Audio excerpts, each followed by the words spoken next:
Não sei se vocês estavam aqui quarta-feira na missa das 5, que foi a missa que eu presidi, porque justamente na quarta-feira de cinzas, a igreja, meus amados irmãos, nos oferece justamente os remédios para que nós possamos saber dizer não às tentações, a essas tentações pelas quais Jesus passou, mas não caiu, claro. A igreja nos oferece o jejum, a oração e a caridade ou a esmola. Bom, a primeira tentação. O diabo chega para Jesus, Jesus que estava com fome, Jesus que estava em jejum, 40 dias e 40 noites, né? Que é um sentido figurado de uma experiência com Deus, de uma experiência de uma purificação, uma experiência de uma aproximação, né, maior com Deus, assim como o povo de Deus no Antigo Testamento passou 40 dias no deserto. E aí, meus amados irmãos, Jesus com fome, e aí ele é tentado como? A usar o poder para se satisfazer.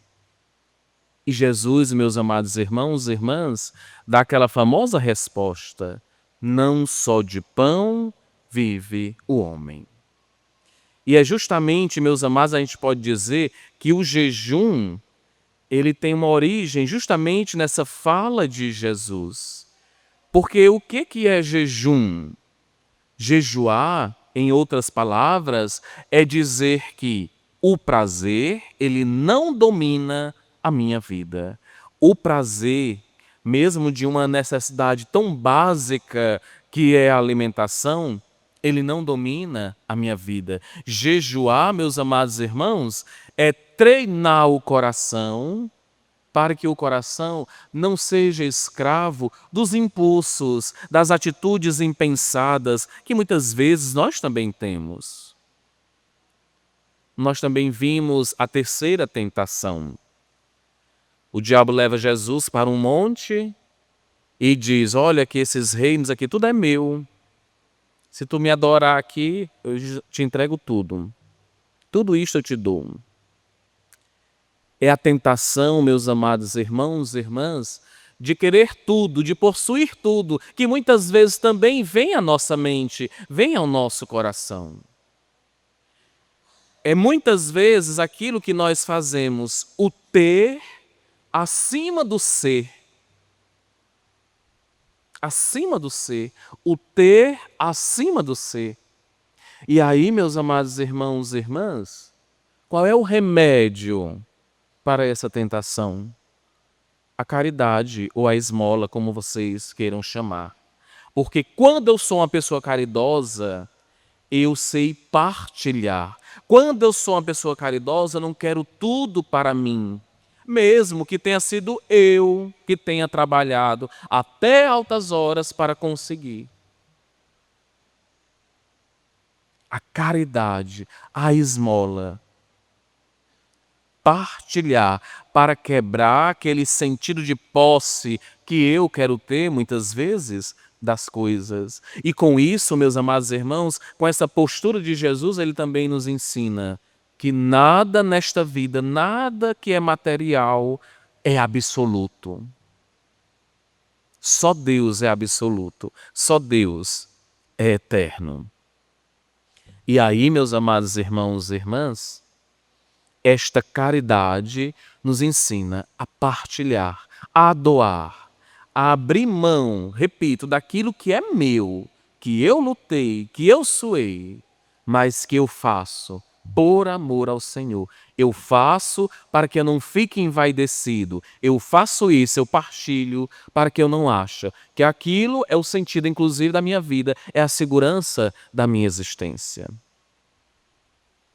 E a segunda tentação, meus amados irmãos, em que o diabo leva Jesus, não sei se vocês perceberam, né, para a parte mais alta do templo.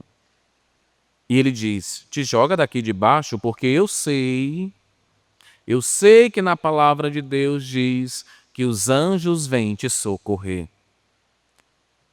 no centro de pastoral, mais cedo eu dizia que a pessoa que é fofoqueira ela é muito perigosa, porque ela faz isso aqui. Ela distorce a palavra de Deus.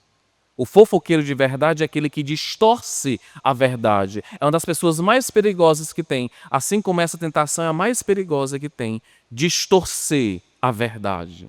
Eu pego aquilo que está escrito, eu pego a verdade e eu manipulo para o meu bel prazer. Foi o que aconteceu na primeira leitura do livro do Gênesis.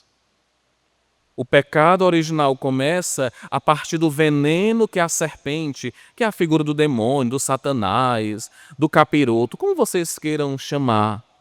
A serpente é essa figura. Ele colocou dúvida.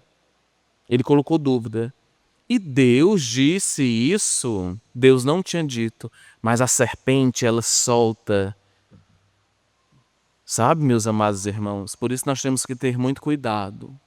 E qual é o remédio para poder curar este poder, esta ânsia de controlar tudo que muitas vezes nós queremos? O remédio é a oração. Estou falando da oração verdadeira, a oração sincera, que ela quebra este poder. Ela quebra tudo isso.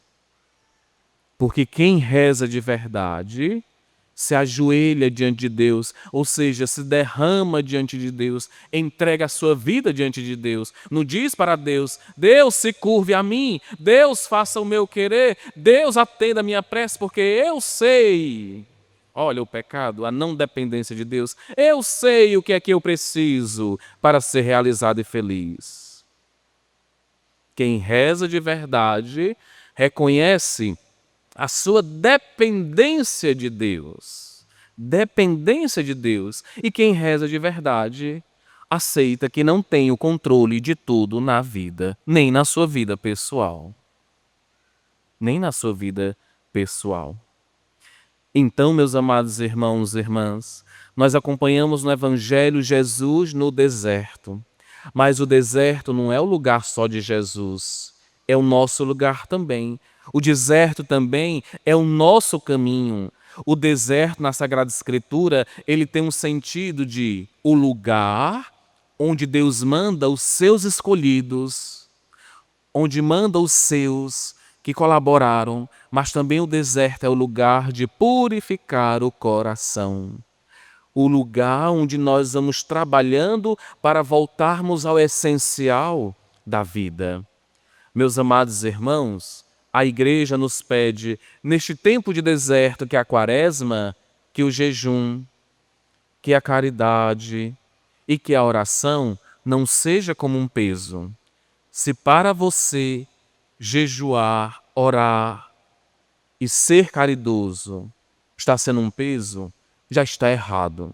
Eu até me lembro de um padre, que eu fui vigário dele também, ele disse que uma vez um homem chegou, estava na quaresma, o homem disse, padre, não vejo a hora de acabar a quaresma. E o padre ficou na dele. Aí um homem emendou e disse assim, porque eu disse, padre, que não ia tomar cerveja, mas já estou com saudade da minha cerveja. Então, se é um peso para você jejuar, se é um peso para você a oração e ser caridoso, então está errado. Jejum, oração e caridade ou esmola, como vocês queiram chamar, são caminhos de libertação. São caminhos, meus amados irmãos, para uma vida de maior intimidade com o Senhor, de maior proximidade com o Senhor. Meus amados irmãos, Cristo venceu e Ele nos ensina a vencer. Ele nos ensina e Ele venceu para nos ensinar o caminho. Então, meus amados irmãos, que vocês saiam dessa missa, né? E o padre não quer deixar ninguém para baixo, né? Mas vocês devem sair desta missa sabendo que seremos todos tentados. A grande questão que nós precisamos firmar na mente e no coração é: qual vai ser a minha postura diante da tentação que virá? Eu vou entrar na onda, eu vou cair no veneno da tentação, ou eu vou ser forte ancorado na palavra, ancorado no sentido verdadeiro da palavra de Deus. Eis a questão. Nós sabemos, e Cristo nos ensinou, que o caminho que ele trilhou e nos ensina a trilhar também é o caminho que liberta, é o caminho que nos dará a salvação e a redenção. Louvado seja nosso Senhor Jesus Cristo.